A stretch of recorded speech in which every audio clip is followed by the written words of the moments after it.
조지아주 애틀랜타 외곽 제 작은 타운하우스 거실에 앉아 커피를 마시고 있을 때였습니다. 11월 말의 오후였습니다. 창밖으로 단풍나무 잎들이 바람에 흩날리고 있었습니다. 빨강, 주황, 노랑. 미국에 온 지 3년이 되었지만 가을의 낙엽은 여전히 제 마음을 아련하게 만들었습니다. 한국의 가을과는 또 다른 느낌이었습니다. 한국의 가을은 쌀쌀하고 건조했는데 여기 애틀랜타의 가을은 좀 더 부드럽고 따뜻했습니다. 저는 방금 도서관 봉사를 마치고 돌아온 참이었습니다. 화요일과 목요일, 토요일 일주일에 3번 동네 도서관에서 책을 정리하고 반납된 책을 제자리에 꽂는 일을 합니다. 급여를 받는 일은 아니지만 저는 그 시간이 좋았습니다. 책 냄새가 좋고 조용한 분위기가 좋고 가끔 도서관 사서가 건네는 인사가 좋았습니다. 안녕하세요, 순애 씨. 오늘도 고마워요. 그 짧은 인사 한마디에 제가 쓸모 있는 사람이라는 느낌을 받았습니다. 누군가에게 필요한 사람. 그게 중요했습니다. 커피를 한 모금 마시는데 휴대폰이 울렸습니다. 화면을 보고 깜짝 놀랐습니다. 정말 오랜만에 보는 이름이었거든요. 고등학교 동창. 그러니까 40년도 더 된 친구였습니다. 저희는 서울의 같은 여고를 나왔습니다. 졸업 후에는 각자의 삶을 살았습니다. 친구는 남편과 함께 미국으로 이민을 갔고 저는 한국에서 남편과 함께 작은 가게를 하며 살았습니다.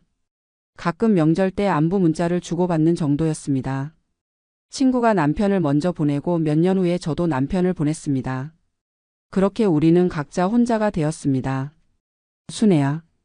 영상통화를 받자마자 친구가 환하게 웃으며 소리쳤습니다. 그런데 이상했습니다. 입은 웃고 있는데 눈은 웃지 않았습니다. 눈가에 주름이 깊어 보였고 눈밑이 거뭇했습니다. 마치 며칠 동안 잠을 제대로 자지 못한 사람 같았습니다. 뭔가 지쳐 보였습니다. 피곤한 사람의 얼굴이었습니다. 그래도 저는 반가웠습니다. 어머, 진짜 오랜만이다. 어떻게 지내? 나 한국 돌아왔어. 친구가 말했습니다. 한국이라니요? 친구는 미국에서 30년 넘게 살았는데 왜 갑자기 한국으로 돌아갔을까요? 친구의 아들과 딸은 모두 미국에서 태어나고 자랐다고 들었습니다. 미국 시민권자들이었습니다. 아들네 근처로 이사했어. 친구가 말을 이었습니다. 손주가 너무 보고 싶어서. 친구의 목소리에는 기쁨보다 피로가 배어 있었습니다. 손주가 보고 싶어서 한국으로 돌아갔다는 말이 마치 의무를 다하러 간 것처럼 들렸습니다. 화면 너머로 보이는 친구의 얼굴은 제가 기억하는 것보다 훨씬 더 나이 들어 보였습니다. 주름이 깊어졌고 어깨가 축 처져 있었습니다.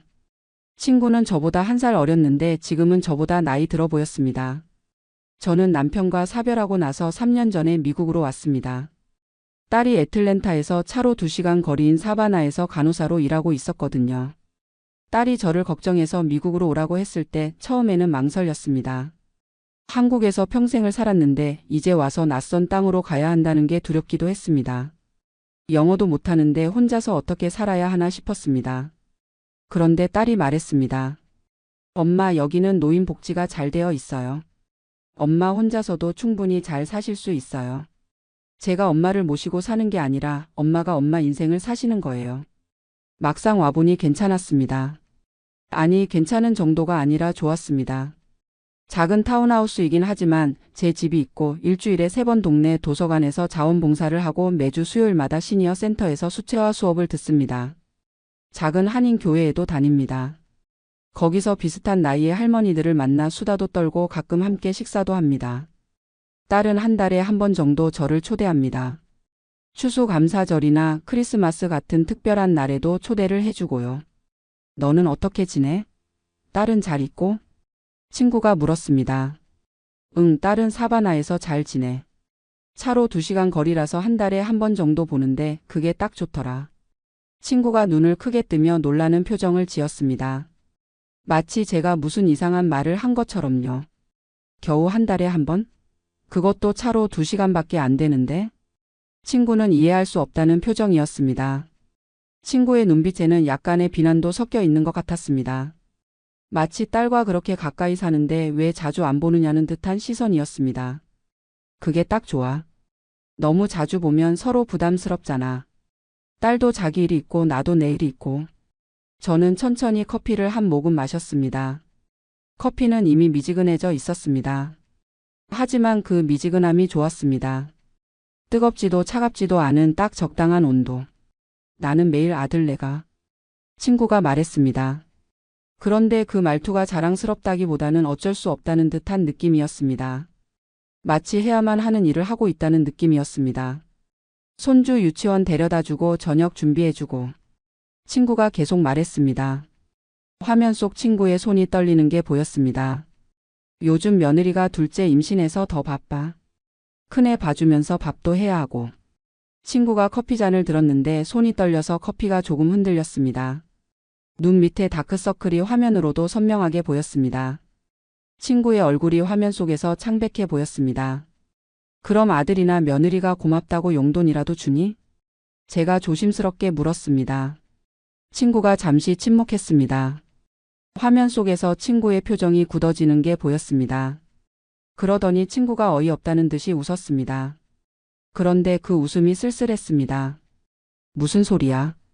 손주 봐주는 게 할머니 당연한 도리지. 그걸 돈 받고 해? 당연한 도리. 그 말이 묘하게 제 가슴을 찔렀습니다. 당연한 도리라는 말 속에는 다른 선택의 여지가 없다는 뜻이 담겨 있었습니다. 해야만 하는 일. 거부할 수 없는 일. 친구는 계속 말했습니다. 너는 거기서 뭐하고 사냐? 제가 도서관 봉사 이야기를 했습니다. 일주일에 3번 아침 10시부터 오후 2시까지 책을 정리한다고요. 수채화 수업 이야기도 했습니다. 매주 수요일 오후 시니어 센터에서 다른 할머니 할아버지들과 함께 그림을 그린다고요. 교회 활동 이야기도 했습니다. 작은 한인 교회에서 찬양 연습을 하고 가끔 교회 친구들과 함께 영화를 보러 간다고요. 친구가 쓴 웃음을 지었습니다. 한가하긴. 그 말투에 비난이 섞여 있었습니다. 나는 그럴 시간이 어딨어. 아들네 일이 먼저지. 아들네 일이 먼저. 그럼 친구의 일은 뭘까요? 친구의 삶은 어디에 있을까요? 저는 그 질문을 하지 못했습니다. 친구의 표정이 너무 지쳐 보였거든요. 통화를 끊고 나서 찜찜한 기분이 가시지 않았습니다. 친구의 떨리는 손. 생기 없는 목소리. 당연한 도리라는 말 속에 숨겨진 체념. 뭔가 잘못되고 있다는 느낌이 들었습니다. 저는 창밖을 내다봤습니다. 11월 말에 애틀랜타는 낙엽이 떨어지고 있었습니다. 단풍나무 잎들이 바람에 날려 제 작은 앞마당을 덮고 있었습니다. 빨간 잎, 노란 잎, 주황색 잎들이 마치 카페처럼 깔려 있었습니다. 저는 밖으로 나가 낙엽을 쓸었습니다. 빗자루로 낙엽을 모으는 동안 친구의 얼굴이 자꾸 떠올랐습니다. 일주일이 지났습니다. 수요일 오후 저는 시니어 센터에서 수채화 수업을 듣고 있었습니다. 오늘은 풍경화를 그리는 날이었습니다. 강사가 사진 한 장을 보여주며 말했습니다. 오늘은 이 가을 풍경을 그려보세요. 여러분이 보고 싶은 색깔로 그리시면 됩니다. 저는 빨간색과 주황색을 많이 사용했습니다. 가을은 따뜻한 색이 어울린다고 생각했거든요. 옆에 앉은 할머니가 제 그림을 보며 말했습니다. 순애, 당신은 참 따뜻한 색을 좋아하네요. 저는 웃으며 대답했습니다. 따뜻한 게 좋아요. 수업을 마치고 집으로 돌아오는 길이었습니다. 휴대폰이 울렸습니다. 친구에게서 영상통화가 왔습니다. 이번에는 친구가 부엌에서 전화를 걸었는데 뒤에서 목소리가 들렸습니다. 엄마, 설거지 좀 해놔. 며느리 목소리였습니다. 날카롭고 짧았습니다. 명령하는 듯한 톤이었습니다. 친구가 황급히 대답했습니다. 알았어. 그 목소리가 움츠러들어 있었습니다. 마치 어린아이가 혼날까봐 조심하는 것 같은 톤이었습니다. 그러고는 저에게 말했습니다. 미안, 나중에 다시 할게. 친구가 전화를 끊으려는 순간 화면에 친구의 손목이 잠깐 비쳤습니다. 저는 그걸 놓치지 않았습니다. 손목에 빨갛게 부은 자국이 있었습니다. 습진처럼 보였지만 유난히 심했습니다. 피부가 갈라져 있고 붉게 부어올라 있었습니다. 잠깐만, 손이 왜 그래? 제가 물었습니다. 친구가 황급히 손을 빼며 말했습니다. 요즘 설거지를 너무 많이 해서 손이 좀. 변명처럼 들렸습니다. 친구의 목소리가 떨렸습니다. 저는 평생 시장에서 장사를 하며 온갖 집안일을 해본 사람입니다. 설거지로 손이 트는 건 알지만 저렇게까지 심하게 되지는 않습니다. 하루에 몇 번이나 설거지를 해야 저렇게 될까요? 아니면 다른 이유가 있을까요? 병원은 갔어? 제가 물었습니다. 아니, 괜찮아. 그냥 핸드크림 바르면 나을 거야. 친구는 서둘러 전화를 끊었습니다. 화면이 꺼지기 전 친구의 얼굴이 잠깐 보였습니다. 그 얼굴에 불안이 가득했습니다. 저는 휴대폰을 내려놓고 한숨을 쉬었습니다. 집에 도착해서도 그 손목이 자꾸 떠올랐습니다. 빨갛게 부은 손목, 갈라진 피부. 친구는 하루에 몇 시간이나 일을 하는 걸까요? 다음 날 아침 딸에게서 전화가 왔습니다. 엄마, 추수감사절에 우리 집 올래요? 딸의 목소리가 밝았습니다. 그래, 갈게. 제가 대답하자 딸이 웃으며 말했습니다. 사위도 엄마 보고 싶대요. 손주들도 할머니 언제 오냐고 매일 물어봐요. 딸의 말에 제 마음이 따뜻해졌습니다. 딸이 또 말했습니다. 엄마는 참 편하시겠다. 친구분은 매일 손주 봐주신다며? 저는 깜짝 놀랐습니다. 내가 어떻게 알아? 엄마 카톡 프로필에 친구분이 댓글 다셨잖아요. 딸이 말했습니다. 순애는 딸하고 멀리 살아서 한가하겠다 이러시던데. 딸이 웃었지만 저는 웃을 수가 없었습니다. 저는 바로 휴대폰을 확인했습니다. 제 카톡 프로필 사진 밑에 친구가 댓글을 달았더군요. 순애는 딸하고 멀리 살아서 한가하겠다. 나는 매일 손주 둘 봐주느라 정신없다. 한가하다는 말. 그 말 속에 담긴 감정이 뭘까요? 부러움일까요? 아니면 원망일까요? 아니면 그냥 사실을 말한 걸까요? 저는 편한 삶을 사는 게 잘못된 건가 하는 생각까지 들었습니다. 손주를 돌보지 않는 제가 이기적인 건가요? 딸과 멀리 떨어져 사는 제가 냉정한 건가요? 저는 그날 밤 잠을 잘 이루지 못했습니다. 천장을 보며 생각했습니다. 제가 한국에 남았다면 어땠을까요? 딸이 저를 미국으로 부르지 않았다면 저도 친구처럼 손주를 돌보며 살았을까요? 매일 아침 일찍 일어나 딸네 집에 가서 손주를 유치원에 데려다주고 집안일을 하고 저녁을 준비하고 그렇게 하루하루를 보냈을까요? 그리고 그게 당연한 일이라고 생각하며 살았을까요? 2주가 지난 어느 날 친구에게서 문자가 왔습니다. 밤 10시가 넘은 시간이었습니다. 순애야, 나 오늘 혼자 있어. 아들네 가족이 제주도 여행 갔어. 나만 빼고. 저는 곧바로 전화를 걸었습니다. 친구가 울면서 받았습니다. 전화를 받자마자 흐느끼는 소리가 들렸습니다. 손주들 데리고 가면 내가 봐줘야 하니까 귀찮대. 친구의 목소리가 떨렸습니다. 그래서 나만 빼고 갔어. 명절도 아닌데 4박 5일이나 가면서. 친구의 울음소리가 커졌습니다. 나는 매일 애들 봐주고 밥하고 청소하고 빨래하는데. 친구가 말을 잇지 못했습니다. 한참을 울더니 다시 말했습니다. 여행 한번 같이 못 가냐고 했더니 며느리가 어머님 모시고 가면 우리가 불편하다고 하더라. 며느리가 그렇게 말했다는 게 믿기지 않았습니다. 아들도 아무 말 안 하고. 친구가 흐느꼈습니다. 아들이 아무 말도 안 했어. 그냥 며느리 말만 듣고 고개 끄덕이고.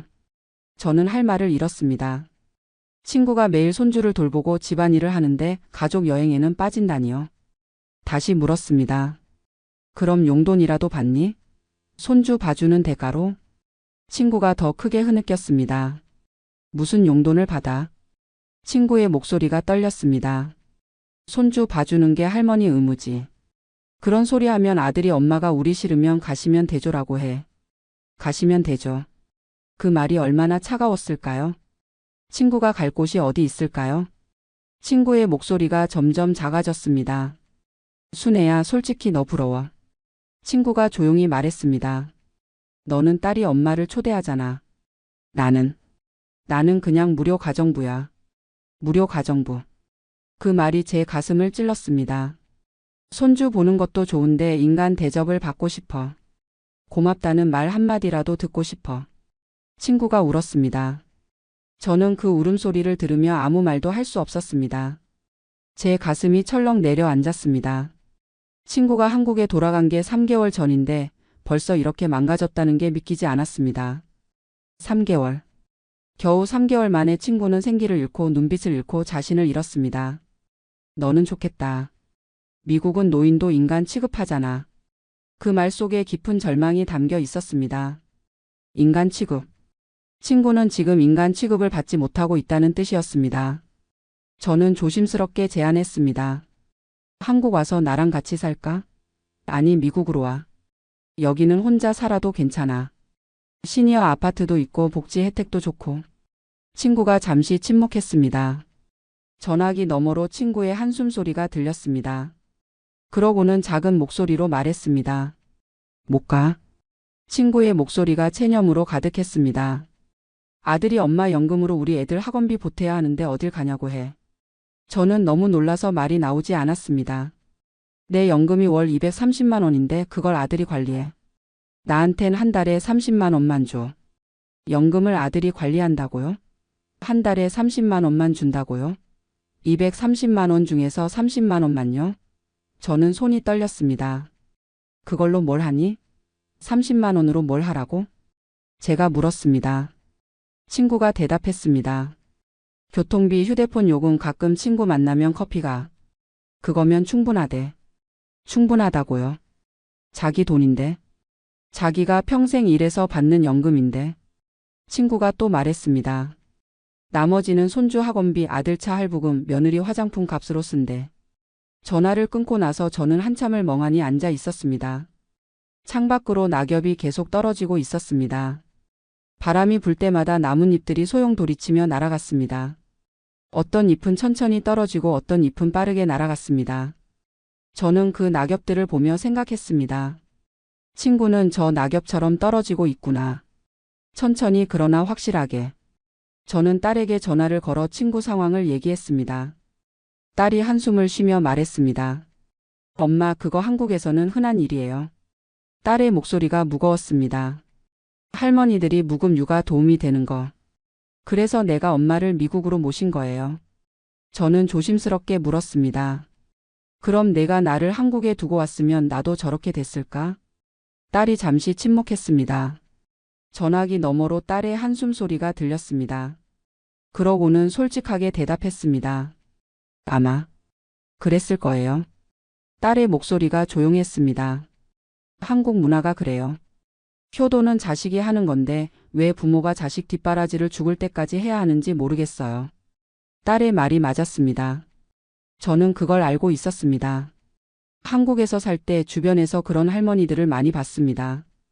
아침부터 저녁까지 손주 돌보고 집안일하고 그러다가 지쳐서 쓰러지는 할머니들. 그러면 자식들이 엄마가 몸을 잘 안 챙겨서 그렇다고 하는 걸 봤습니다. 할머니가 쓰러진 건 과로 때문인데 자식들은 나이 탓을 했습니다. 며칠 후 친구에게 다시 전화를 걸었습니다. 설득해 보려고요. 너 정말 괜찮아? 너무 힘들면 나한테 와. 내가 도울게. 친구가 한숨을 쉬었습니다. 긴 한숨이었습니다. 너는 미국 사니까 모르는 거야. 친구가 말했습니다.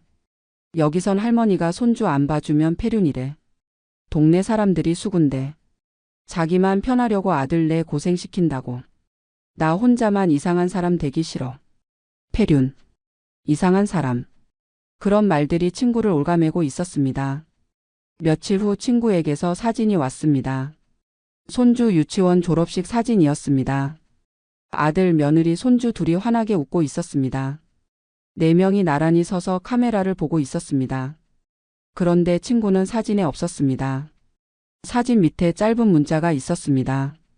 사진 찍을 때 내가 유모차 지키고 있었어. 사진 찍자고 했더니 며느리가 핵가족 사진만 찍는 거예요 라고 하더라. 핵가족 사진. 그럼 친구는 가족이 아니라는 뜻인가요? 매일 손주를 돌보는데 가족 사진에도 끼지 못한다니요. 그 문자를 보고 제 눈에서 눈물이 났습니다. 사진에도 끼지 못하다니. 매일 손주 돌보면서도 가족 사진에도 끼지 못하다니. 저는 그 사진을 오래 들여다봤습니다. 아들의 웃는 얼굴, 며느리의 환한 미소, 손주들의 밝은 표정. 그 사진 어디에도 친구는 없었습니다. 그럼 아들한테 솔직하게 말해봐.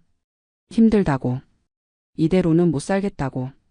제가 조언했습니다. 친구가 답장을 보냈습니다. 말했어. 친구의 답장이 왔습니다. 아들이 엄마는 왜 이렇게 이기적이세요? 저희 부부는 둘 다 직장 다니는데 애는 누가 봐요? 엄마는 할 일도 없잖아요 라고 해. 할 일도 없다. 친구가 할 일 없는 사람 취급을 당했습니다. 내가 할 일 없는 사람 취급당했어. 친구의 문자에 서러움이 묻어났습니다. 추수감사절이 다가왔습니다. 11월 넷째 주 목요일. 미국의 큰 명절이었습니다. 저는 사바나에 있는 딸네 집으로 갔습니다. 딸이 차로 2시간을 달려 저를 데리러 왔습니다. 차 안에서 딸이 말했습니다. 엄마, 올해 터키는 제가 다 준비했어요. 엄마는 그냥 편하게 계세요. 딸네 집에 도착하자 사위가 현관 앞에서 저를 기다리고 있었습니다. 어머님, 오시느라 힘드셨죠? 사위가 환하게 웃으며 제 가방을 들어주었습니다. 제가 모시러 갈 걸 그랬어요. 손주들이 현관으로 뛰어나왔습니다. 7살 손녀와 5살 손자였습니다. 할머니. 아이들이 제 다리를 안았습니다. 저는 아이들의 머리를 쓰다듬었습니다. 부드러운 머리카락이 손에 닿았습니다. 딸이 부엌에서 나왔습니다. 앞치마를 두르고 있었습니다. 엄마, 터키 제가 다 준비했어요. 엄마는 그냥 앉아 계세요. 식탁이 차려졌습니다. 큰 터키가 식탁 한가운데 놓여 있었습니다. 황금빛 껍질이 윤이 났습니다. 크랜베리 소스, 으깬 감자, 그린빈 캐서롤, 스터핑 그레이비 소스. 딸이 정성껏 준비한 음식들이 가득했습니다. 앉으세요, 어머님. 사위가 제 의자를 빼주었습니다. 저는 앉았습니다. 손주들이 제 양옆에 앉았습니다. 할머니, 나 오늘 유치원에서 칠면조 그림 그렸어. 손녀가 자랑했습니다. 그래? 다음에 할머니한테 보여줘. 식사가 시작되었습니다. 사위가 터키를 자르기 시작했습니다. 날카로운 칼이 고기를 부드럽게 자르고 하얀 김이 피어올랐습니다. 딸이 제 접시에 음식을 담아 주었습니다. 엄마, 터키 좋아하시잖아요. 많이 드세요. 식사 중에 사위가 말했습니다. 어머님, 저희가 내년에 집 크게 이사 가려고요. 사위가 웃으며 말을 이었습니다. 그때 어머님 방도 따로 마련할게요. 가끔 오셔서 머무르실 수 있게. 저는 고개를 저었습니다. 아니야, 나는 내 집이 편해. 너희 집 가까이 갈 생각 없어. 제가 단호하게 말하자 딸이 안도의 한숨을 쉬었습니다. 엄마, 고마워요. 딸이 제 손을 잡았습니다. 사실 엄마랑 가까이 살면 제가 엄마한테 의지하게 될까봐 걱정했어요. 이렇게 거리 두고 지내니까 서로 더 편하고 좋아요. 딸의 말이 솔직했습니다. 저도 그랬습니다. 너무 가까이 살면 서로에게 부담이 될 수 있습니다. 식사 후 제가 설거지를 하려고 일어나자 사위가 말했습니다. 어머님, 식기세척기 돌릴 거예요. 가서 쉬세요. 손주들이 제 손을 잡고 놀이방으로 끌고 갔습니다. 방 바닥에 레고가 가득했습니다. 아이들과 함께 레고 집을 만들었습니다. 손녀가 말했습니다.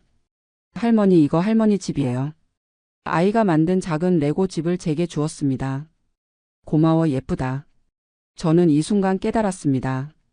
이게 정상적인 관계구나. 서로 존중하고 서로 감사하는 거. 저는 손주를 돌봐야 하는 의무가 없습니다. 딸도 저를 모셔야 하는 의무가 없습니다. 우리는 서로를 사랑하고 서로를 존중합니다. 그게 전부입니다. 저녁에 딸과 단둘이 차를 마시며 이야기를 나눴습니다. 거실 소파에 나란히 앉아 창밖을 내다봤습니다. 밖은 이미 어두워져 있었습니다. 엄마, 미국 와줘서 고마워요. 딸이 조용히 말했습니다. 한국에 계셨으면 저도 엄마한테 손주 봐달라고 했을 거예요. 그게 당연한 줄 알고. 딸이 커피잔을 돌렸습니다. 그런데 여기 와서 미국 문화 보니까 노인도 자기 삶이 있어야 한다는 걸 배웠어요. 엄마는 엄마 인생을 사셔야 해요. 제 인생을 위해 희생하시면 안 돼요. 딸의 말에 저는 고개를 끄덕였습니다. 집으로 돌아와서 저는 친구에게 전화를 걸어 추수감사절 이야기를 했습니다. 딸이 어떻게 터키를 준비했는지, 사위가 얼마나 친절했는지, 손주들이 얼마나 귀여웠는지. 친구가 처음에는 좋겠다라며 부러워하다가 갑자기 목소리가 떨렸습니다. 순애야, 나 사실 도망치고 싶어. 친구가 작은 목소리로 말했습니다. 이 생활에서 벗어나고 싶어. 친구가 계속 말했습니다. 내 연금 통장 아들이 관리한다고 했잖아. 친구의 목소리가 더 작아졌습니다. 사실 아들이 내 명의로 대출도 받았어. 저는 숨이 멎는 것 같았습니다. 손주 학원비, 아들 차 할부금 다 내 신용으로 대출받아서 갚고 있대. 친구가 흐느꼈습니다. 나는 그것도 모르고 있다가 은행에서 연락 와서 알았어. 빚이 3천만 원이나 돼. 저는 너무 놀라서 소리쳤습니다. 그건 범죄야. 경찰에 신고해야 해. 친구가 울었습니다. 못해. 아들인데 어떻게 신고해. 친구의 울음소리가 커졌습니다. 그리고 신고하면 나 갈 곳도 없어. 내 집은 전세 끼고 아들이 사는 거라서 내 명의도 아니야. 나는 빌라 월세방에서 혼자 살아. 집도 없다니요. 친구는 평생 모은 돈으로 집을 샀는데 그 집을 아들에게 주고 이제 월세방에서 산다니요. 월세는 누가 내? 제가 물었습니다. 내 연금에서 나가. 그러니까 한 달에 30만 원 받는 거지. 저는 손이 떨렸습니다. 그럼 내가 미국 와. 내가 도울게. 제가 말했습니다. 친구가 작은 목소리로 말했습니다. 여권이 없어. 여권이 없다니요? 아들이 엄마가 치매 걸릴까봐 보관한다며 가져갔어. 사실 내가 도망갈까봐 그런 거지. 저는 이 상황이 심각한 학대라는 걸 깨달았습니다. 경제적 착취, 여권 압수, 거주지 통제. 이건 명백한 범죄였습니다. 다음 날 저는 애틀랜타에 있는 한인 인권단체에 전화를 걸었습니다. 상담원과 연결되었고 상담원이 변호사와 연결해 주었습니다. 변호사와 통화를 했습니다. 한국에도 노인학대 신고센터가 있습니다. 변호사가 말했습니다. 1577-1389로 전화하면 됩니다. 경제적 착취도 명백한 학대입니다. 여권 압수도 불법입니다. 저는 친구에게 전화를 걸었습니다. 나 대신 신고해 줄까? 제가 물었습니다. 친구가 처음에는 거부했습니다. 안 돼. 아들인데 어떡해. 하지만 친구의 목소리가 떨렸습니다. 우편함에서 소셜 시큐리티 오피스 봉투를 꺼내든 순간 손이 조금 떨렸습니다. 30해를 일했으니 이제 좀 쉬어도 되겠다 싶었거든요. 뉴저지 패터슨 외곽 낡은 아파트 1베드룸에서 아내와 둘이 사는 이 공간이 비좁긴 해도 앞으로는 매달 연금이 들어올 테니 조금은 여유로워질 거라 믿었습니다. 봉투를 뜯었습니다. 월 $2,000. 아내에게 종이를 내밀며 환하게 웃었습니다. 여보, 이제 우리도 좀 살겠어. 매달 200만 원 넘게 들어온다니까. 아내도 안도의 한숨을 내쉬며 고개를 끄덕였습니다. 그동안 식품 공장에서 포장 라인 관리자로 일하며 허리 한번 제대로 못 펴고 살았는데 이제는 아침마다 출근할 필요도 없고 공장 기계 소리에 기먹을 일도 없겠다 싶었습니다. 일주일 후 은행 계좌를 확인했습니다. 입금액은 $1,650였습니다. 처음엔 실수인 줄 알았습니다. 다시 보고 또 봤습니다. 분명 통지서엔 $2,000라고 적혀 있었는데 말입니다. 소셜 시큐리티 오피스에 전화를 걸었습니다. 한참을 기다린 끝에 연결된 직원이 설명했습니다. 연방세 $180, 메디케어 파트비 보험료 $170가 자동으로 빠져나간다고 했습니다. 그럼 실제로 받는 건 $1,650란 말입니까? Yes, THATS your net amount. 전화를 끊고 주방 식탁에 앉았습니다. 계산기를 두드렸습니다. 렌트비 $1,200를 내고 나면 $450. 전기세 $80, 가스비 $60, 인터넷 $50, 핸드폰 요금 $60. $250가 나갔습니다. 손에 남은 돈은 $200. 한 달 식비와 약값으로는 터무니없이 부족한 금액이었습니다. 아내가 주방에서 저녁을 준비하며 물었습니다. 괜찮아요? 아니, 괜찮지 않소. 목소리가 갈라졌습니다. 30해를 일했는데 고작 이것뿐이라는 게 믿기지 않았습니다. 미국에 온 게 1995년 봄이었습니다. 그때 제 나이 39. 한국에서 작은 식료품 가게를 하다가 외상값을 못 받아 빚더미에 앉았고 처남이 미국 가면 돈 번다고 해서 온 가족이 이민을 결심했습니다.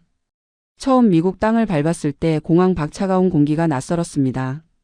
영어는 한마디도 못했고 가진 돈은 $3,000뿐이었습니다. 처남집 지하방에서 한 달을 얹혀 살며 일자리를 찾아다녔습니다. 한인 식품 공장에서 시급 $7로 시작했습니다. 포장 라인에 서서 하루 10시간씩 상자를 나르고 라벨을 붙였습니다. 손에 물집이 잡히고 허리가 끊어질 것 같았지만 참았습니다. 공장 사장님이 말했습니다. 소셜 시큐리티 넘버만 있으면 일한 만큼 나중에 연금 나와. 미국은 그런 나라야. 그 말을 믿었습니다. 매주 페이첵을 받을 때마다 소셜 시큐리티 텍스가 빠져나가는 걸 보면서 나중에 돌려받을 거라고 생각했습니다. 그게 전부였습니다. 다른 준비는 하지 않았습니다. 함께 일하던 김 씨가 어느 날 말했습니다. 박형 401K에 나는 월급의 10% 넣고 있어. 그게 뭔데? 은퇴 저축이야. 회사에서 매칭도 해줘. 넣은 만큼 회사가 반을 더 넣어준다고. 나중에 여유 생기면 할게. 두 아들 학비를 대느라 정신이 없었습니다. 큰애는 고등학교, 작은애는 중학교. SAT 학원비, 대학 지원비 온갖 비용이 쏟아졌습니다. 401K에 돈 넣을 여유가 없었습니다. 아니, 여유가 없다고 생각했습니다. 10년 전쯤 회사에서 401K 안내서를 나눠줬습니다. 영어로 빼곡히 쓰인 서류를 받아들고 집에 가져왔습니다. 식탁에 앉아 읽으려 했지만 무슨 말인지 하나도 이해할 수 없었습니다. 아내에게 물었지만 아내도 몰랐습니다. 너무 복잡해. 나중에 누가 한국말로 설명해주면 그때 하지 뭐. 서류를 서랍에 넣어뒀습니다. 그게 끝이었습니다. 5년 전 회사가 매칭 펀드를 50%까지 해준다는 공지가 나왔습니다. 김 씨가 또 말했습니다. 박형, 지금이라도 해. 50대에 시작하면 늦긴 하지만 안 하는 것보단 나아. 이제 와서 뭐가 되겠어. 난 이미 60 가까운데. 그렇게 또 넘겼습니다. 김 씨는 작년에 은퇴해서 플로리다에 콘도를 샀다는 소식을 들었습니다. 따뜻한 날씨에 골프 치며 산다고 했습니다. 저는 뉴저지 낡은 아파트에서 $200를 쥐고 한 달을 어떻게 버틸까 고민하고 있었습니다. 은퇴한 지 2달쯤 지났을 때 무릎이 아파서 병원에 갔습니다. 정형외과 의사가 말했습니다. 관절염이에요. 물리치료 받으셔야 합니다. 메디케어가 일부만 커버했습니다. 청구서를 받아보니 제가 내야 할 금액이 $850였습니다. 약국에서 처방받은 관절염 약은 한 달치가 $120. 한국에서는 몇천 원이면 살 수 있는 소염 진통제가 여기선 $45였습니다. 집에 돌아와 아내에게 말했습니다. 내가 다시 일을 해야겠소. 당신 무릎도 안 좋은데 누가 뽑아주겠어요? 67살인데. 아내 말이 맞았습니다. 어디를 가도 나이부터 물었고 60 넘었다고 하면 전화를 끊었습니다. 아내가 나섰습니다. 내가 일 좀 해볼게요. 당신도 64인데 무슨 일을 한다고. 한인마트에서 계산원 뽑는다고 하던데. 가봐야죠. 말려도 소용없었습니다. 아내는 다음날 한인마트에 가서 파트타임 계산원으로 고용됐습니다. 시급 $15, 주 4일 하루 6시간씩. 한 달에 $1,440를 벌었는데 여기서도 세금을 떼니 실수령액은 $1,200 정도였습니다. 아내가 일을 시작한 첫날 저는 저녁을 준비하며 기다렸습니다. 문이 열리고 아내가 들어왔습니다. 얼굴이 백지장처럼 하얗고 다리를 절뚝거렸습니다. 괜찮아요?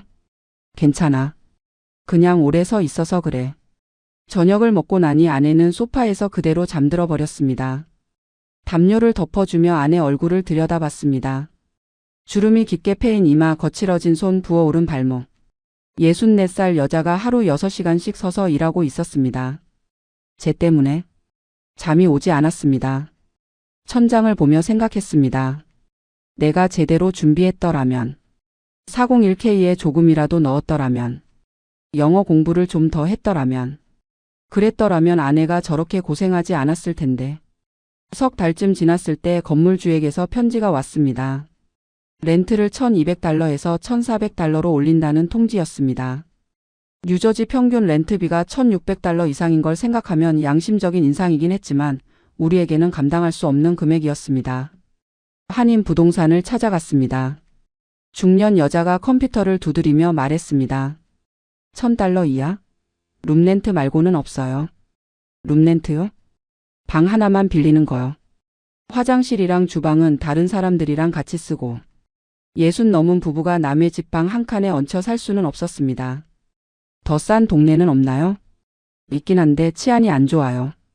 밤에 돌아다니기 위험하고. 부동산을 나오며 아내가 물었습니다. 한국으로 돌아갈까요? 돌아간다. 어디로? 한국에는 집도 없었고 건강보험 자격도 잃은 지 오래였습니다. 20년 넘게 한국에 세금을 안 냈으니 국민연금도 받을 수 없었습니다. 두 아들은 미국에서 가정을 꾸렸습니다. 큰아들은 캘리포니아에서 IT 회사를 다니고 작은 아들은 텍사스에서 회계사로 일했습니다. 명절 때 큰아들이 전화했습니다. 아버지 생활은 괜찮으세요? 돈 좀 보내드릴까요? 아니다. 우리 괜찮아. 자존심이었습니다. 자식한테 손 벌리고 싶지 않았습니다. 아들이 제안한 $500가 절실했지만 받을 수 없었습니다. 전화를 끊고 냉장고를 열었습니다. 김치통 하나, 계란 몇 개, 라면 3개가 전부였습니다. 어느 날 한인 커뮤니티 센터 앞을 지나다가 전단지를 받았습니다. 시니어 복지 프로그램 설명회라고 적혀 있었습니다. 별 기대 없이 참석했습니다. 좁은 강당에 60명쯤 되는 한인 어르신들이 모여 있었습니다. 소셜 워커인 KT가 앞에 섰습니다. 한국계 2세로 한국말을 유창하게 했습니다. 여러분, 푸드 스탬프 신청하신 분 계세요? 몇 명이 손을 들었습니다. 저는 손을 들지 않았습니다. 소득이 일정 기준 이하면 누구나 신청할 수 있어요. SNAP라고도 하는데 식료품 살 때 쓸 수 있는 카드 받는 거예요. 렌트 보조 프로그램도 있고요.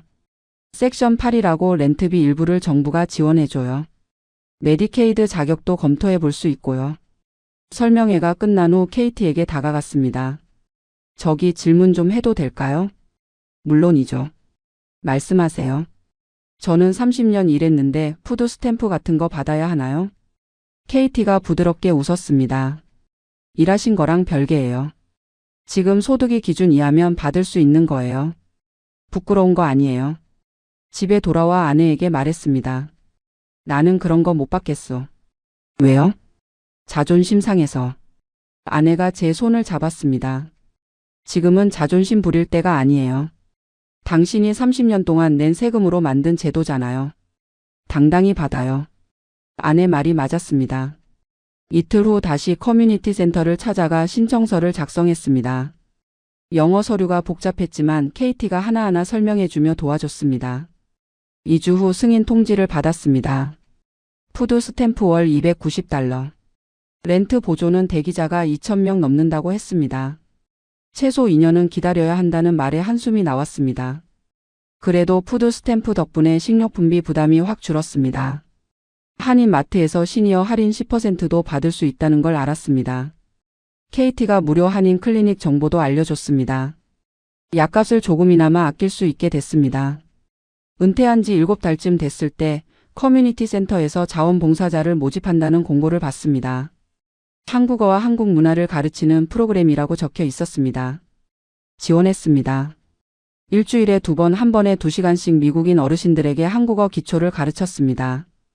돈은 안 됐지만 오랜만에 누군가에게 필요한 사람이 된 기분이었습니다. 수업 후에는 센터에서 제공하는 무료 점심도 먹을 수 있었습니다. 식사 한 끼 해결이었습니다. 거기서 같은 처지의 한인 어르신들을 만났습니다. 이 할머니는 72살로 혼자 사셨습니다. 나도 소셜연금 $1,800로 혼자 살아. 푸드 스탬프 $200 받고 메디케이드로 병원비 걱정 없고 시니어 아파트에서 렌트 $600만 내. 혼자라 외롭긴 해도 돈 걱정은 덜해. 시니어 아파트요? 응. 62세 이상이면 신청할 수 있어. 렌트비도 싸고 관리도 잘 돼 있어. 집에 돌아와 아내와 함께 시니어 아파트를 알아봤습니다. 하지만 대기자 명단이 길었고 뉴저지 시니어 아파트는 거의 다 풀이었습니다. 은퇴한 지 10달쯤 됐을 때 건물주가 또 편지를 보냈습니다. 렌트를 $1,600로 올린다는 통지였습니다. 내년부터는 $1,800로 올릴 계획이라는 문구까지 적혀 있었습니다. 같은 주에 아내가 일하던 한인 마트가 문을 닫았습니다. 경영난이라고 했습니다. 아내의 파트타임 수입 $1,200가 사라졌습니다. 아내가 다른 일자리를 찾아다녔지만 64이라는 나이에 영어도 서툰 상황에서 쉽게 구해지지 않았습니다. 3주 만에 간신히 구한 곳은 한인 식당 설거지였습니다. 시급은 $13로 더 낮았고 일은 더 고됐습니다. 하루 5시간 주 4일로 월 수입이 $1,040로 줄었습니다. 계산기를 두드렸습니다. 제 소셜연금 $1,650, 아내 수입 $1,040, 푸드 스탬프 $290, 총 $2,980. 여기서 렌트 $1,600, 공과금 $250, 메디케어 추가 보험 $180, 핸드폰 $80를 내고 나면 $870만 남았습니다. 약값과 기타 생필품을 사면 매달 마이너스였습니다. 아내가 일하고 돌아오는 시간이 늦어졌습니다. 문이 열리고 아내가 들어왔을 때 옷에서 기름 냄새가 났습니다. 손이 갈라져 있었고 허리를 펴지 못했습니다. 괜찮아요? 괜찮아. 거짓말이었습니다. 괜찮을 리 없었습니다. 64살 여자가 기름때 묻은 접시를 씻으며 하루 5시간을 보내고 있었습니다. 이렇게 살려고 30년을 일했나. 중얼거렸습니다. 아내가 제 손을 잡았습니다. 그래도 우리 같이 있잖아요. 눈물이 났습니다. 한인신문에서 영목이지 세미나 광고를 봤습니다. 참석했지만 렌트 살이인 우리에게는 해당 없는 이야기였습니다. 세미나가 끝나고 상담사가 물었습니다. 혹시 한국에 부동산 있으세요? 20년 전에 어머니한테 물려받은 경기도 땅이 있긴 한데 올해 방치해서 어떻게 됐는지 모르겠네요. 한국 부동산 시세 알아보세요. 도움이 될 수도 있어요. 집에 돌아와 한국에 있는 조카에게 전화했습니다. 조카가 일주일 후 다시 전화했습니다. 삼촌, 그 땅 주변이 요즘 개발되고 있어요. 시세가 2억 정도 돼요. 2억? 네. 팔 생각 있으시면 제가 도와드릴게요. 아내와 밤새 이야기했습니다. 한국 갈 일도 없었고 자식들도 미국 사람이 됐으니 한국 땅은 의미가 없었습니다. 조카에게 부탁했습니다. 석 달 후 땅이 2억 1천만 원에 팔렸습니다. 환율 계산하면 약 15만 7천 달러였습니다. 이 돈으로 뉴저지 외곽의 시니어 타운하우스에 있는 작은 콘도를 샀습니다.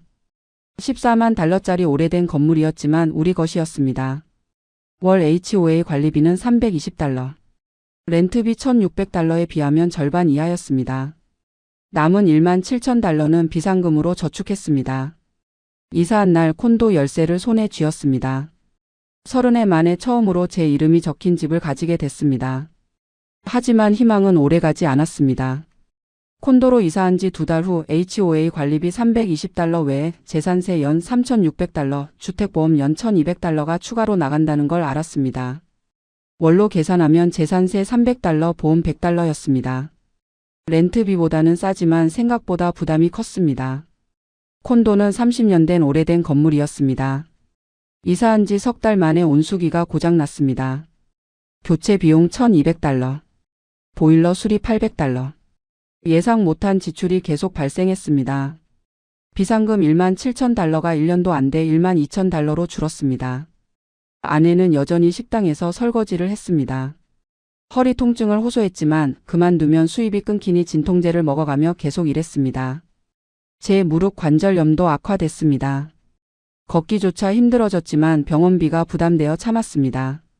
어느 날 아내가 울면서 집에 돌아왔습니다. 왜 그래요? 식기를 떨어뜨려 깨뜨렸어요. 식당 주인이 급여에서 200달러 깎는데요. 아내가 주저앉았습니다. 나이 들어 이렇게까지 해야 하나요? 아내를 안아줬습니다. 조금만 더 버티자. 하지만 저도 답이 보이지 않았습니다. 은퇴한 지 1년 반쯤 됐을 때 이 할머니가 다시 물었습니다. 메디케이드 신청해 봤어요? 콘도를 샀으니 자산이 있어서 안 될 거예요. 뉴저지는 주 거주지는 자산으로 안 쳐요. 소득만 봐요. 신청해 봐요. KT를 다시 찾아갔습니다. 상담을 받아보니 부부 합산 소득이 메디케이드 기준선 근처라 신청 가능성이 있다고 했습니다. 서류를 준비해서 신청했습니다. 6주 만에 승인 통지를 받았습니다. 메디케이드 승인. 병원에 갔습니다. 밀렸던 무릎 수술을 받았습니다. 비용은 메디케이드가 다 커버했습니다. 아내도 허리 치료를 시작했습니다. 약가 걱정도 사라졌습니다. 같은 시기에 렌트 보조 대기자 명단에서 연락이 왔습니다. 2년 만이었습니다. 하지만 렌트만 해당되고 자가 소유는 해당 없다는 통보였습니다. 그럼 콘도를 팔고 다시 렌트를 해야 하나. 고민했지만 2년 후면 70이 넘는데 그때 다시 이사할 체력이 있을지 의문이었습니다. 포기했습니다. 대신 아내에게 말했습니다. 당신은 이제 일 그만둬. 내가 뭐라도 더 해보겠소. 한인마트 야간 재고 정리 일자리에 지원했습니다. 주 3일 일 4시간 시급 16달러였습니다. 야간 일을 시작한 지 석 달쯤 됐을 때 몸은 힘들었지만 아내가 쉴 수 있게 되어 다행이라고 생각했습니다. 월 768달러의 추가 수입이 생겼습니다. 경제 상황이 조금 나아졌습니다. 총 수입은 제 소셜연금 1,650달러, 야간 일 768달러, 푸드 스탬프 290달러로 2,708달러였습니다. 지출은 HOA 320달러, 재산세 300달러, 보험 100달러, 공과금 200달러, 핸드폰 80달러로 1,000달러였습니다. 남은 1,708달러로 생활하니 이전보다 여유로워졌습니다. 하지만 무릎 수술 후유증으로 야간 작업이 점점 힘들어졌습니다. 어느 날 재고 상자를 옮기다가 허리를 삐끗했습니다. 2주간 쉬어야 했습니다. 그 2주 동안 수입 384달러가 사라졌고 카이로프랙터 치료비 300달러가 추가로 나갔습니다. 이른까지 이렇게 일할 수는 없어. 한인 재정 상담사를 찾아갔습니다. 아내 소셜연금은 언제부터 받을 수 있나요? 62세부터 조기 수령 가능하지만 감액돼요. 67세에 받으면 프랙이고요. 아내는 64이었습니다. 3년을 더 기다려야 했습니다. 아, 그런데 배우자 혜택은 알고 계세요? 그게 뭔데요? 아내 명의로 남편 소셜연금의 50%까지 받을 수 있어요. 아내 자체 소셜연금이 적을 경우에요. 계산해보니 제 소셜연금 2,000달러의 50%인 1,000달러를 아내가 받을 수 있었습니다. 서류를 준비해서 신청했습니다. 2달 후 승인됐습니다. 아내 명의로 월 950달러가 입금되기 시작했습니다. 세금 후 820달러였습니다. 야간 일을 그만뒀습니다. 대신 주 2회 커뮤니티 센터에서 자원봉사를 이어갔습니다. 무료 점심도 계속 먹을 수 있었습니다. 은퇴한 지 3년째 시니어 타운하우스 콘도에서 나름의 안정을 찾았습니다. 월 수입은 제 소셜연금 1,650달러, 아내 배우자 혜택 820달러, 푸드 스탬프 290달러로 2,760달러였습니다. 월 지출은 고정비 1,000달러, 생활비 1,200달러로 2,200달러였습니다. 월 560달러를 저축할 수 있었습니다. 메디케이드 덕분에 의료비 걱정이 없었고 푸드 스탬프로 식료품비를 해결했습니다. 커뮤니티 센터에서 주 3회 무료 점심을 먹으며 한인 어르신들과 어울렸습니다. 한국어 수업 자원봉사를 이어가며 보람을 느꼈습니다. 어느 날 큰아들이 캘리포니아에서 방문했습니다. 아버지, 이제 좀 괜찮아 보이네요. 그동안 힘드셨죠? 뭐 이제는 괜찮아. 내가 걱정할 것 없다. 속으로는 다른 생각이 들었습니다. 30년 일해서 이게 전부구나. 아들이 돌아간 후 아내와 함께 커뮤니티 정원에 앉았습니다. 저녁 노을을 바라봤습니다. 그래도 여기서 나이 들어도 존중받잖아요. 한국 같으면 자식들 눈치 보며 살았을 거예요. 그건 그래. 여긴 나이 들어도 스스로 살 수 있는 시스템은 있으니까. 다만 그걸 일찍 알았더라면 좋았을 텐데. 한인신문에 기고문을 쓰기로 결심했습니다. 제목은 30년 일했지만 은퇴 준비는 0년이었습니다. 마이너스 후배 이민자들에게였습니다. 기고문에 제 실수를 솔직히 털어놨습니다. 401K는 무조건 하세요. 회사 매칭 있으면 공짜 돈입니다. 소셜연금만으로는 절대 부족합니다. 배우자 혜택, 메디케이드, 푸드 스탬프 같은 제도들 미리 공부하세요. 영어 못해도 한인 소셜워커 찾아가면 도와줍니다. 자존심 때문에 안 받는 것보다 당당히 받는 게 현명합니다. 30년 세금 낸 권리입니다. 마지막 문장을 썼습니다. 미국은 준비된 자에게는 천국이지만 무지한 자에게는 생존의 땅입니다. 저는 후자였습니다. 여러분은 전자가 되시길. 기고문을 신문사에 보냈습니다. 창밖을 바라봤습니다. 해가 지고 있었습니다. 저는 오하이오주 콜럼버스의 작은 한인 식당에서 24회째 설거지 일을 하고 있습니다. 손님들이 먹고 난 접시를 닦아내는 일이 처음엔 창피했지요. 한국에서는 서울 중구청 산하 도서관 사서로 근무했었거든요.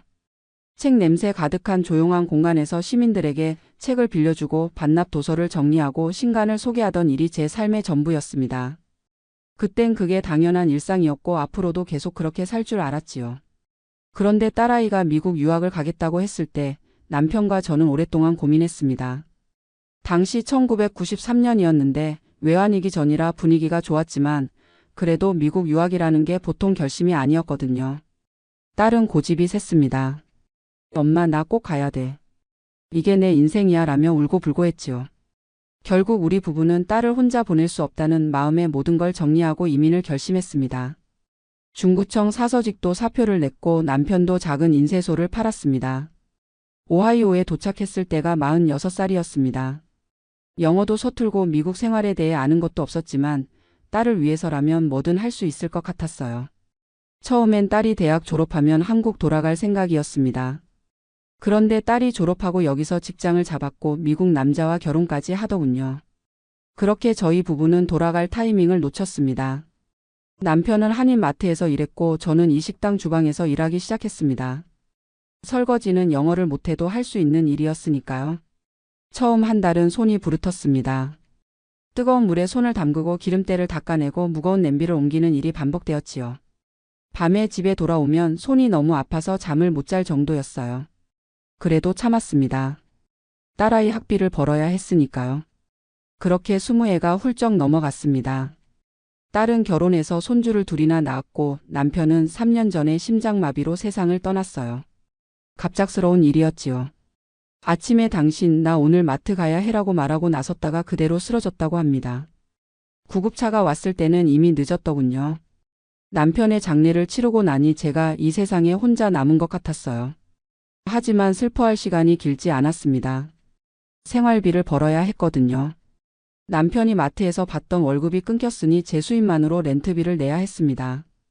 다행히 딸이 가끔 도와주긴 했지만 딸내도 자기 살림이 있는데 계속 손 벌릴 수는 없는 노릇이었지요. 그러던 어느 날이었습니다. 우편함을 열었더니 소셜 시큐리티 오피스에서 편지가 와 있더군요. 봉투를 뜯어보니 귀하는 이제 만 67세가 되어 소셜 시큐리티 혜택을 받으실 자격이 됩니다. 라는 내용이었습니다. 구체적인 금액도 나와 있었어요. 한 달에 $1,500. 우리 돈으로 치면 한 200만 원쯤 되는 금액이었지요. 편지를 들고 한참을 멍하니 서 있었습니다. $1,500라니. 제가 식당에서 한 달 동안 설거지해서 버는 돈이 $1,200 정도였거든요. 그것도 주 6일 하루 8시간씩 서서 일해서 받는 돈이었어요. 그런데 이제 그냥 앉아서 매달 $1,500를 받을 수 있다니 믿기지가 않았습니다. 다음 날 식당에 출근해서 같이 일하는 한인 언니들에게 그 이야기를 했죠. 언니 나 소셜연금 받을 수 있대.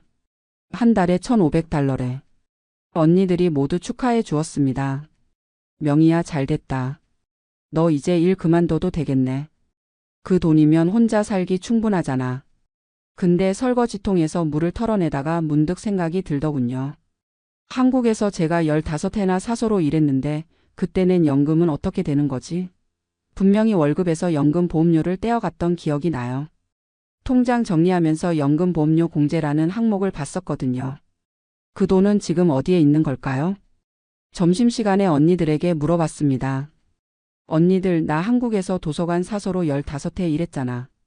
거기서 낸 연금은 받을 수 있는 거 아니야? 한 언니가 고개를 끄덕이며 말했지요. 당연하지. 내가 낸 돈인데.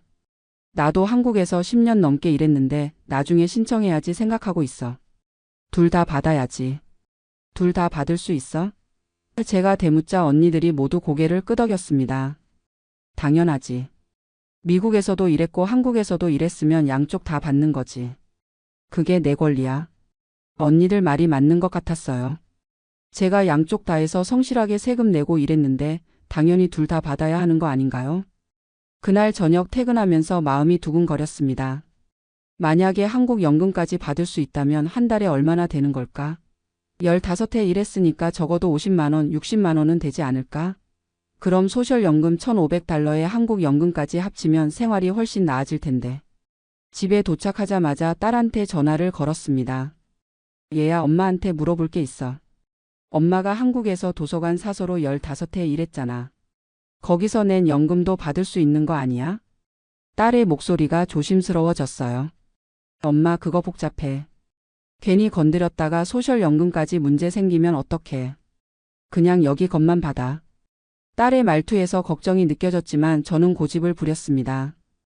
얘야 엄마가 15해 동안 매달 월급에서 돈을 떼어갔단 말이야.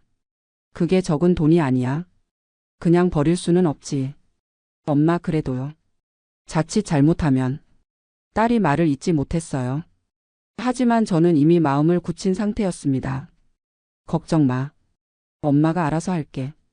다음 날 점심시간에 한인회에 들렀습니다. 딸 학비 낼 때 한인회에서 장학금 조금 도움받은 적이 있어서 가끔 들르곤 했거든요. 게시판을 둘러보는데 노란색 전단지가 눈에 확 들어왔습니다. 놓치지 마세요. 한국-미국 양국 연금 동시 수령 가능합니다. 빨간 글씨로 크게 쓰여 있었어요. 두 나라에서 일하신 분들 양쪽 연금 다 받을 수 있습니다. 전문 컨설팅으로 복잡한 절차를 대신해 드립니다. 전단지를 뜯어서 가방에 넣었습니다. 전화번호가 적혀 있더군요. 그날 저녁 딸이 집에 찾아왔어요. 손주들을 데리고 왔는데 아이들이 할머니 하며 달려드는 걸 안고 있는데 딸이 심각한 얼굴로 말했습니다. 엄마 제발 그런 광고 믿지 마. 사기일 수도 있어. 무슨 사기야? 한인의 게시판에 붙어 있던 거야. 거기 붙어 있는 게 사기면 누가 게시판을 믿겠니? 제가 반박하자 딸이 한숨을 쉬었어요. 엄마 요즘 그런 사기가 많대요. 특히 한인들 노리고. 사위 오빠 회사 동료 어머니도 그런 거 당하셨대요. 그래도 엄마는 한번 알아볼 거야. 내일 직접 가서 물어볼 거야. 딸이 제 얼굴을 한참 바라보더니 결국 고개를 저었습니다. 엄마가 고생해서 번 돈인데 엄마 마음대로 하세요. 근데 나중에 후회하지 마. 딸의 목소리에 체념이 묻어났어요. 그날 밤 잠이 잘 오지 않았습니다. 딸 말이 맞을까요? 정말 사기일까요? 하지만 한편으로는 이 기회를 놓치면 평생 후회할 것 같았어요. 15해 동안 꼬박꼬박 낸 돈을 그냥 포기할 순 없었습니다. 다음 날 아침 일찍 일어나 그 주소를 찾아갔습니다. 한인상가 2층에 있는 작은 사무실이었어요. 한미연금 컨설팅이라는 간판이 걸려 있었습니다. 문을 열고 들어서니 30대 후반쯤 돼 보이는 한국인 남자가 책상에 앉아 있다가 벌떡 일어났습니다. 어서 오세요. 여기 앉으세요. 남자의 목소리는 친절했지만 눈빛이 어쩐지 날카로웠어요. 두 나라 연금 다 받으려고 오셨죠? 요즘 많이 찾아오세요. 남자가 서류 뭉치를 책상 위에 펼쳐 놓았습니다. 네, 그게. 제가 한국에서 15해 일했거든요. 제가 말하자 남자가 고개를 끄덕였어요. 많은 분들이 모르시는데요. 한국하고 미국은 사회보장협정이라는 게 있어요. 양쪽 연금 다 신청할 수 있어요. 제가 도와드릴게요. 그럼 한국 연금은 얼마나 받을 수 있어요? 제가 물었지요. 남자가 계산기를 두드리더니 말했습니다. 15해 근무하셨으면 한 달에 한국 돈으로 한 60만 원 정도 나올 겁니다. 60만 원이라니. 생각보다 많았어요. 신청하는데 비용이 얼마나 들어요? 제가 조심스럽게 물었습니다. 남자가 웃으며 대답했어요. 신청 대행 수수료로 $500 받아요. 근데 일단 계약금으로 $200만 먼저 주시면 시작할게요. $500.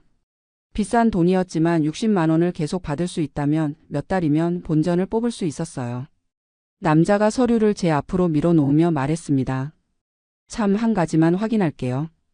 혹시 한국에서 공무원이셨어요? 네, 구청 도서관 사서였어요. 제가 대답하는 순간 남자의 얼굴이 미묘하게 굳어졌습니다. 눈썹이 약간 찌푸려지더니 그러시구나라고 중얼거렸어요. 왜요? 뭐가 문제예요? 제가 물었지만 남자는 고개를 저었습니다. 아니에요, 괜찮아요. 다만 신청하는데 시간이 좀 더 걸릴 수도 있어요.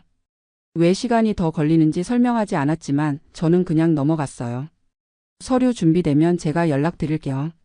일단 계약금 $200만 먼저 주세요. 남자가 손을 내밀었습니다. 저는 가방에서 지갑을 꺼냈어요. $200. 큰 돈이었지만 60만 원을 받기 위한 투자라고 생각했습니다. 돈을 건네려다가 문득 생각이 나서 물었습니다. 한국 연금 받으면 소셜연금은 그대로 나오는 거죠? 남자가 잠시 망설이더니 대답했어요. 네, 기본적으로는 그렇죠. 기본적으로는? 무슨 뜻일까요? 뭔가 석연치 않았지만 남자는 더 이상 설명하지 않았어요. 지갑에서 $200를 꺼내 책상 위에 놓았습니다. 남자가 돈을 재빨리 서랍에 넣으며 영수증을 건네 주었어요. 서류 작성하고 한국에 보내는데 한 일주일 걸릴 겁니다. 연락 기다리세요. 사무실을 나오면서 가슴 한편이 불편했습니다. 뭔가 놓친 게 있는 것 같은데 뭔지 모르겠더군요. 그냥 제 기분 탓이겠거니 생각하고 식당으로 향했어요. 일주일이 지났습니다. 어느 날 퇴근하고 집에 돌아오는데 휴대전화가 울렸어요. 모르는 번호였지만 받았지요. 여보세요? 명희 씨?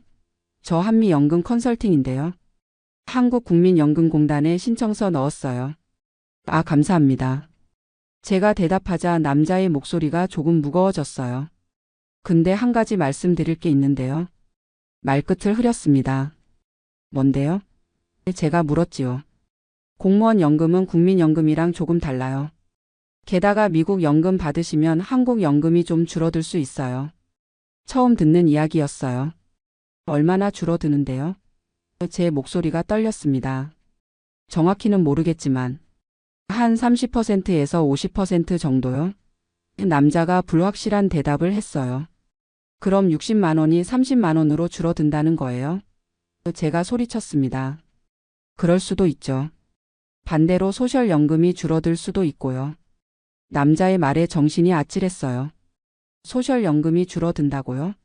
그런 중요한 걸 왜 진작 안 알려줬어요?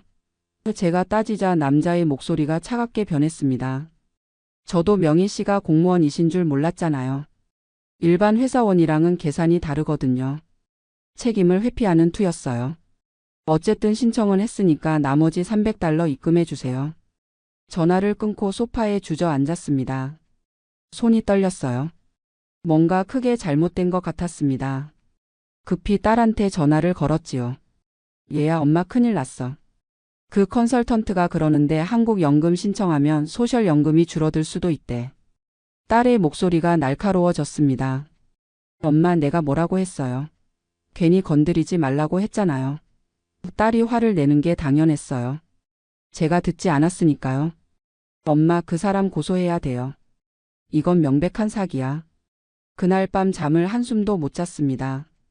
천장만 바라보며 생각했어요. 제가 무슨 짓을 한 걸까요? 소셜연금 $1,500를 날릴 수도 있다니. 그럼 저는 어떻게 살아야 하죠?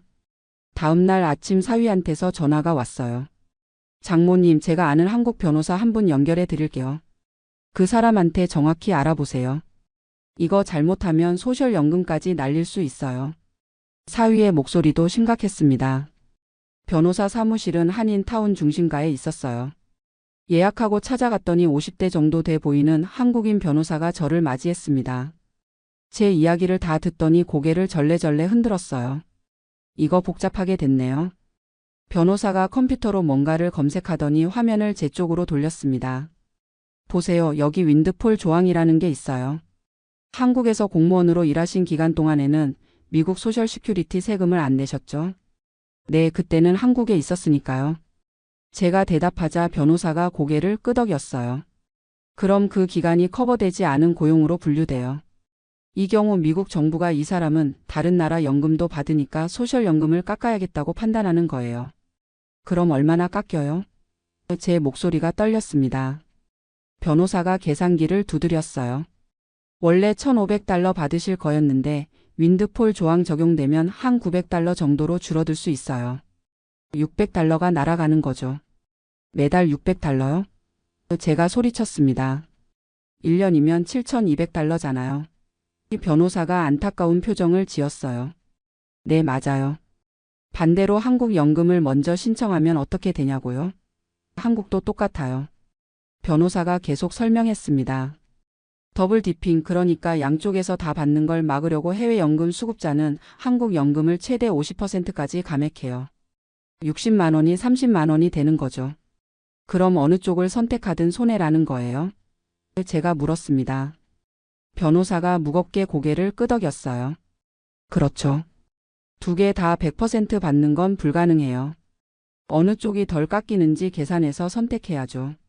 상담이 끝나고 변호사가 말했습니다. 상담료는 $300입니다. $300. 또 돈이 나가는군요. 컨설턴트한테 $200 날렸는데 또 $300. 지갑에서 카드를 꺼내며 한숨이 나왔어요. 집에 돌아와 소파에 앉아 생각에 잠겼습니다. 소셜연금 $1,500에서 $600 깎이면 $900. 한국 돈으로 120만 원 정도. 한국 연금 60만 원에서 절반 깎이면 30만 원. 어느 쪽이 더 나을까요? 그날 저녁 딸이 찾아왔어요. 제 표정을 보더니 걱정스러운 얼굴로 물었습니다. 엄마, 변호사는 뭐래요? 제가 상황을 설명하자 딸이 단호하게 말했어요. 엄마, 그냥 소셜연금만 받으세요. 미국에서 살 건데 한국 돈 30만 원 받겠다고 소셜연금 $600 날리면 안 되잖아요. 사위도 거들었습니다. 장모님이 오하이오에서 계속 사실 거면 달러가 중요하죠. 렌트비, 식료품비 다 달러로 내잖아요. 사위 말이 맞았어요. 제가 여기서 계속 살 거라면 달러가 필요했습니다. 그래도 한국 돈이 아깝긴 해. 15해 동안 꼬박꼬박 냈는데. 제가 망설이자 딸이 물었어요. 엄마, 나중에 한국 돌아가실 생각 있으세요? 저는 잠시 생각했습니다. 한국으로 돌아간다. 글쎄. 여기 20년 넘게 살았는데 이제 한국 가도 아는 사람도 없고. 그럼 소셜연금이 맞아요. 딸이 단호하게 말했습니다. 사위도 고개를 끄덕였어요. 딸이 돌아가고 혼자 남은 밤 저는 오랫동안 생각했습니다. 한국에서 보낸 15해. 도서관에서 책을 정리하던 시간들. 그때 낸 연금 보험료. 하지만 이제 제 삶은 여기 오하이오에 있었어요. 다음 날 소셜 시큐리티 오피스에 전화를 걸었습니다. 연금 신청 진행해 주세요. 한국 연금은 신청 안 할게요. 통화를 끝내고 나니 가슴 한편이 허전했지만 동시에 안도감도 들었어요. 2주일 후 소셜 시큐리티 오피스에서 편지가 왔습니다. 신청이 승인되었습니다. 다음 달부터 매월 15일에 $1,500가 입금됩니다. 편지를 들고 한참을 서 있었어요. 휴, 다행이다. 적어도 이건 지켰네. 딸과 사위가 저녁 식사 자리를 마련해 주었습니다. 엄마 연금 받게 된 거 축하해요. 작은 케이크까지 준비해 왔더군요. 사위가 웃으며 말했어요. 장모님, $1,500면 요양원 안 가셔도 되겠네요. 혼자 살기에 충분하죠. 그래도 한국 연금 날린 게 아쉽긴 해. 제가 말하자 딸이 제 손을 잡았습니다. 엄마, 그 돈은 날린 게 아니라 더 큰 손해를 막은 거예요. 딸의 말이 위로가 되었어요. 다음 날 식당에서 언니들한테 말했습니다. 나 소셜연금 신청했어. 다들 축하해 주었어요. 명희야, 축하해. 우리도 곧 받을 나이야. 한 언니가 물었습니다. 나도 한국에서 10년 일했는데 거기 연금 받을 수 있나? 언니, 괜히 건드리지 마. 복잡해. 제가 제 경험을 이야기해 주었지요. 언니들이 모두 놀란 표정을 지었습니다. 그렇게 복잡해? 몰랐네. 언니들이 제 이야기를 듣고 조심하게 되었으면 좋겠다는 생각이 들었어요. 변호사한테도 전화를 걸었습니다. 선생님, 소셜연금 신청 끝났어요. 한국 연금은 포기하기로 했어요. 변호사가 대답했어요. 잘 선택하셨어요. 만약 나중에 한국 가시게 되면 그때 다시 상담하세요. 첫 연금이 입금되던 날을 기억합니다. 은행 ATM 앞에 서서 카드를 넣고 잔액을 확인했어요. 화면에 숫자가 뜨는 순간 눈시울이 뜨거워졌습니다. $1,500. 진짜 들어왔네. 24해. 식당 주방에서 설거지하고 청소하며 꼬박꼬박 세금 낸 시간들. 손이 트고 허리가 아팠던 날들. 그 모든 게 헛되지 않았다는 생각이 들었어요. 은행을 나오며 하늘을 올려다봤습니다. 남편이 보고 있을까요? 여보, 나 연금 받게 됐어. 한 달이 지났습니다. 어느 날 우편함을 열었는데 등기우편이 와 있더군요. 한국에서 온 것 같았어요. 봉투를 뜯어보니 국민연금공단에서 온 편지였습니다. 귀하의 연금 신청건이 접수되어 심사 중입니다. 심장이 철렁 내려앉았어요. 연금 신청? 저는 신청 안 했는데요. 손이 떨려서 편지를 거의 떨어뜨릴 뻔했습니다. 급히 집 안으로 들어가 컨설턴트에게 전화를 걸었어요. 여보세요? 지금 한국국민연금공단에서 편지가 왔는데 제 신청이 접수됐다는데요. 저 신청 안 했는데요. 제 목소리가 떨렸습니다.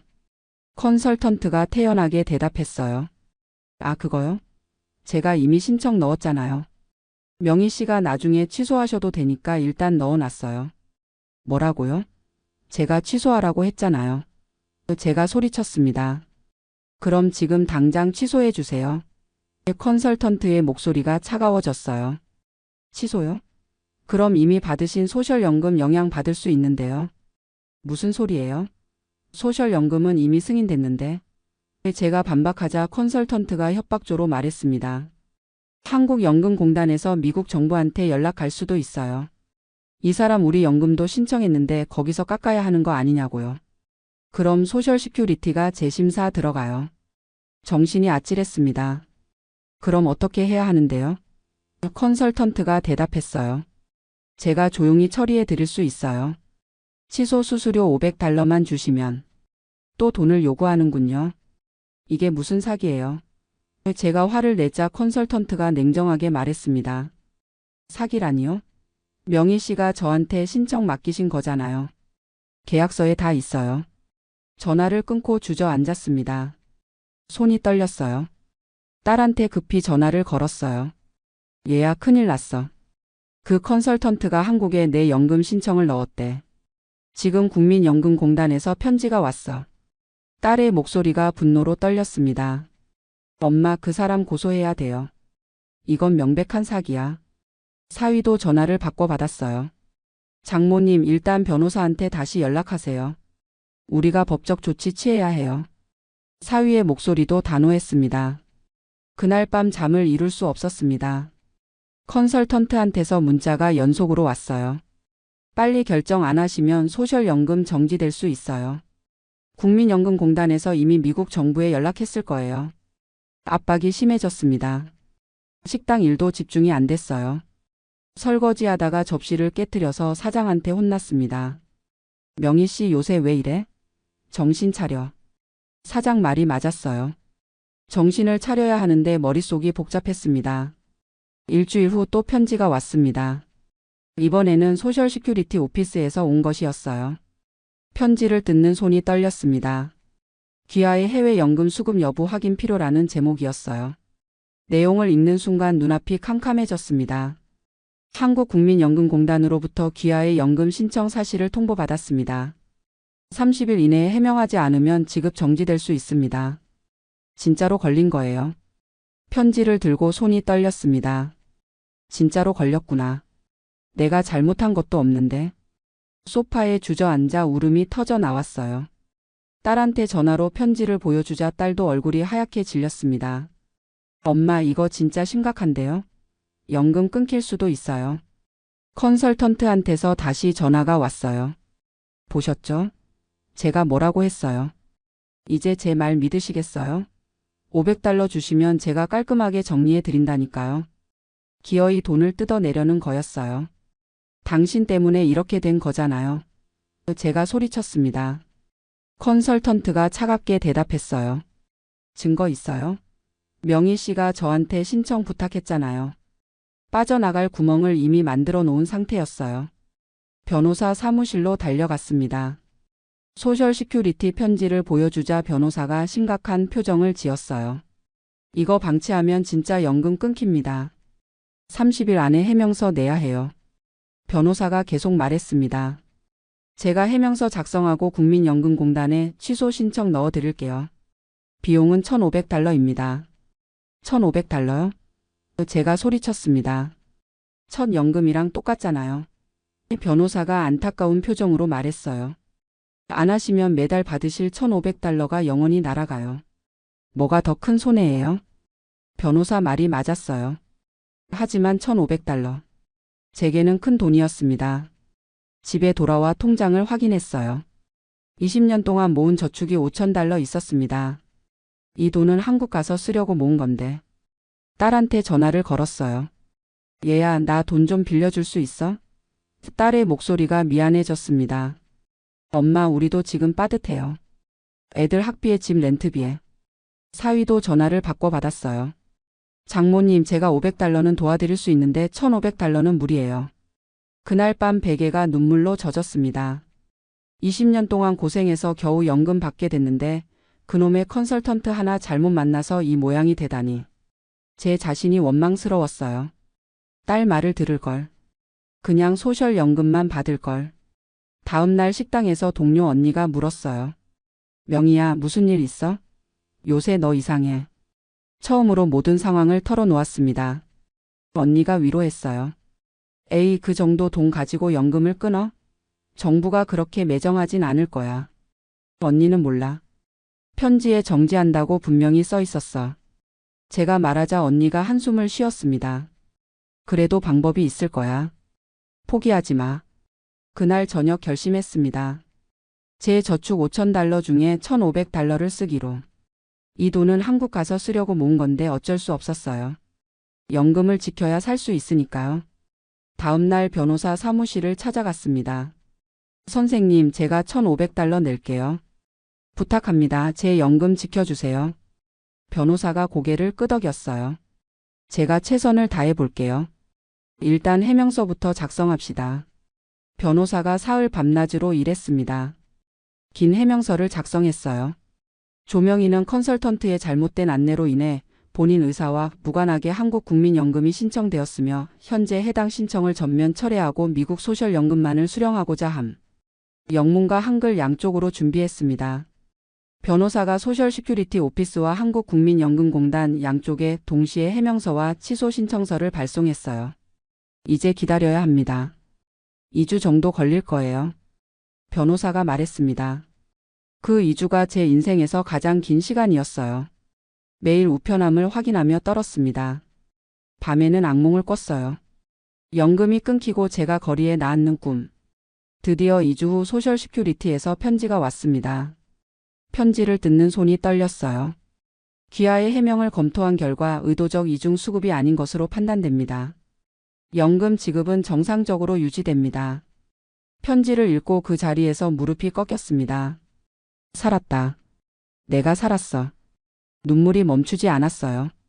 변호사한테 급히 전화를 걸었습니다.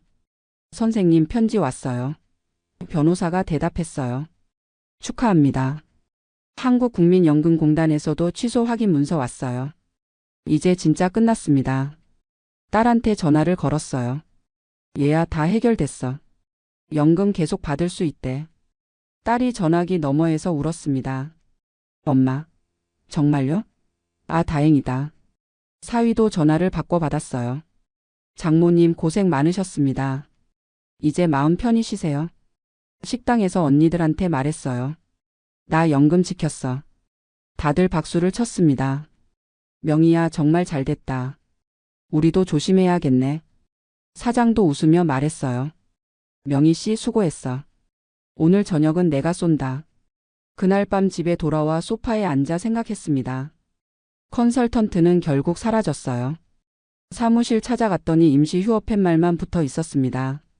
제가 당한 돈 200달러는 돌려받지 못했지만 1,500달러를 지켰으니 그걸로 됐어요.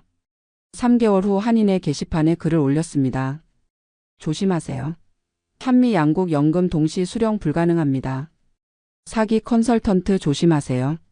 제 경험을 상세히 적어 올렸어요. 다른 사람들이 저처럼 당하지 않기를 바라는 마음이었습니다. 여러 한인들이 전화를 걸어왔어요. 저도 비슷한 제안 받았는데 안 해서 다행이에요. 덕분에 사기 안 당했어요. 감사 인사를 들으니 보람이 느껴졌습니다. 제 실수가 다른 분들한테 도움이 됐다니 그나마 다행이네요. 매월 15일이 되면 통장에 1,500달러가 들어옵니다. 이제 식당 일도 풀타임에서 파트타임으로 줄였어요. 주 사흘만 일해도 생활비는 충분합니다. 주말에는 딸네 집에 가서 손주들과 시간을 보내요. 어느 날 딸이 말했습니다. 엄마, 나중에 한국 가고 싶으시면 그때 가서 연금 신청하면 되잖아요. 아직 늦지 않았어요. 저는 고개를 저었어요. 아니야, 나는 이제 여기가 집이야. 너희들 있는 곳이 내 집이지. 저녁 식사 후 커피를 마시며 창밖을 바라봅니다. 오하이오의 가을 하늘이 참 맑더군요. 손주가 다가와 물었어요. 할머니, 뭐 생각해? 손주를 안으며 대답했습니다. 아무것도 아니야. 할머니는 지금 이 순간이 제일 행복해. 두 나라 연금 다 받으려다가 둘 다 잃을 뻔했습니다. 사람이 욕심 부리면 안 되는구나 배웠어요. 하나라도 제대로 지키는 게 낫지. 24년 동안 식당에서 설거지하며 꼬박꼬박 낸 세금으로 받는 2,500달러. 제게는 그 어떤 돈보다 소중합니다. 딸이 가끔 물어요. 엄마, 후회 안 해요? 한국 연금 포기한 거. 저는 웃으며 대답합니다. 후회? 전혀. 엄마는 지금 충분히 행복해. 너희들 보고 손주들 보고 매달 연금 들어오고. 이것보다 더 바랄 게 뭐 있겠니? 창밖으로 눈이 내리기 시작합니다. 오하이오에 겨울이 왔어요. 따뜻한 커피 한 잔 들고 창가에 앉아 눈 내리는 걸 바라봅니다. 남편이 살아있었다면 이 모습을 보고 뭐라고 했을까요? 당신 우리 잘 살고 있지? 라고 물어봤을 것 같아요. 네, 저는 잘 살고 있습니다. 두 나라 연금을 다 받지는 못했지만 하나를 지켰어요. 그리고 그걸로 충분합니다.